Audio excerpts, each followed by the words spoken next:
ঈদ এলেই সাজ সাজ রব পড়ে যায় বি টাউনে। ইফতার অনুষ্ঠান, নতুন ছবি মুক্তি, সব মিলিয়ে ঝলমলিয়ে ওঠে বলিপাড়া। আর ঈদের দিনটা অলিখিতভাবে যেন বলিপাড়া সুপারস্টার সালমান খানের দখলে। বিশেষ এই দিনে মুক্তি পায় তার সিনেমা কিসি কা ভাই কিসি কা জান সিনেমা দিয়ে 4 বছর পর বড় পর্দায় ফিরেছেন সালমান খান।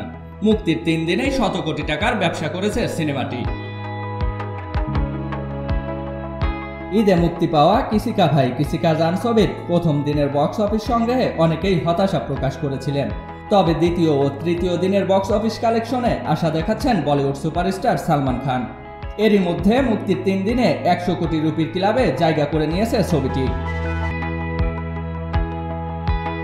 মুক্তির দিনে সিনেমাটি আয় করে 15 কোটি 81 লাখ রুপি।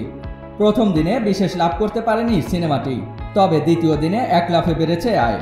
খুশির ঈদে দলে দলে সিনেমা হলে ভিড় জমিয়েছেন সালমান ভক্তরা। ভারতীয় সংবাদ মাধ্যম সূত্রে জানা যায়, প্রথম দিনের তুলনায় সিনেমার কালেকশন 1 লাফে 62.87% বেড়েছে দ্বিতীয় দিন। মুক্তির মাত্র 3 দিনে বিশ্বব্যাপী ছবিটির আয় দাঁড়িয়েছে 110 কোটি রুপি, যেখানে শুধুমাত্র ভারতীয় বক্স অফিস থেকেই ছবিটি আয় করেছে 68.17 কোটি রুপি। সালমানের সিনেমা ভারতের 4500 স্ক্রিনে মুক্তি পেয়েছে।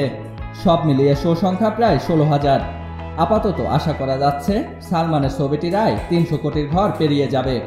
একই সাথে বিশ্বব্যাপীও এর আয় দাঁড়াবে 500 কোটির কাছাকাছি। সেই সঙ্গে ওটিটি প্ল্যাটফর্ম, স্যাটেলাইট রাইটস থেকেও ছবিটির আয় মন্দ হবে না।